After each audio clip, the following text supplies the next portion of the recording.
Facebook ads have largely been reduced to just three levers: creative, bidding strategy, and your conversion event. People pay lots and lots of attention to the first, but people pay very little attention to number 2 and 3, and I think that's really where there's a huge opportunity. So if you go back, remember, you used to be able to really target down on super specific niches and interests and user details. A lot of that detail has gone away in how you can target. And now, even when you do kind of layer on all those additional qualifiers, you actually see the quality and the performance degrade. And there's probably a couple of reasons for that, and that's not the point of this video. Either way, the move now is, generally speaking, to go with a broad audience, right? Build your ad, trust that Facebook is going to find the right people and put your ad in front of the right people. And then the conversation immediately goes to creative testing and how to increase creative output, and it's just all about creative. But this ignores 2 of your 3 remaining levers. So first, bidding strategy. This is not only your budget, which is a huge deal, but also how you bid, right? What sort of rules are you putting in place? You're putting a target ROAS on your ads, a cost cap. Are you maximizing conversions? Are you maximizing conversion value? And the second bit is the actual conversion event itself. Most e-commerce brands just run everything towards purchase. It seems really straightforward. You want sales, optimize for sales. However, I think that there's actually a lot of value in testing and changing this optimization event and treating that as a secret weapon for you. So if you're having a hard time exiting the learning phase, if you're early into Facebook ads, if you're a newer brand, and you're just not getting the volume of sales needed to exit that learning phase, move your conversion event one step up the funnel, right? So instead of being purchases, optimize for add to cart. Get the volume.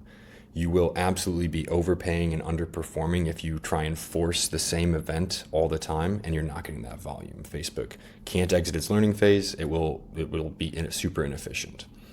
So move up the funnel. Let Facebook see the data on who's responding to ads, who's converting, who isn't.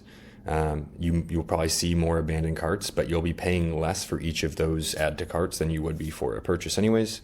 And so you're learning, you're able to test your flows, you're able to get more people exposed to your brand and your products, but you're also helping Meta understand who does and doesn't convert, who is not interested in this product. Once it's kind of figured that out, then you move it back down the funnel, you go back towards purchase, and you optimize there. Similarly, if you're a larger brand and you're not worried about the learning phase side of it, moving your events is a chance to kind of expand who Facebook will target and bring in, right? So it's a way to get them to expose you to new audiences that they wouldn't normally. And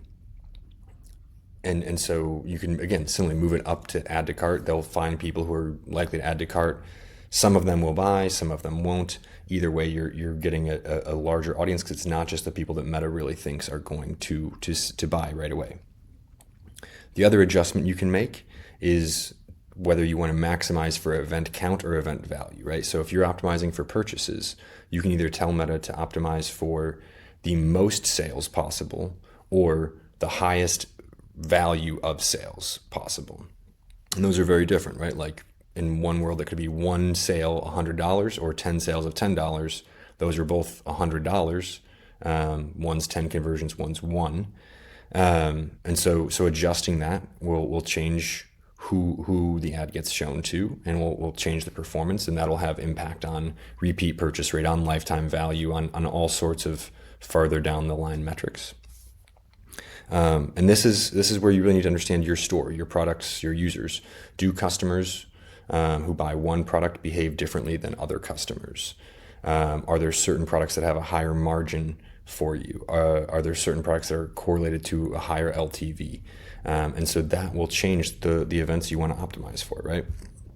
The way that we look at this at Holscher is that we've set up a custom event, but instead of passing along the purchase price as the value, we actually pass along the LTV projection.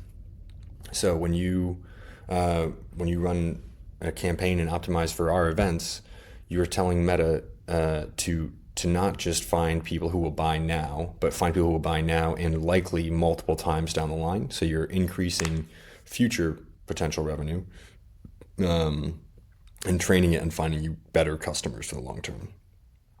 Now, creative absolutely still matters, but all I'm saying is don't forget about your other levers.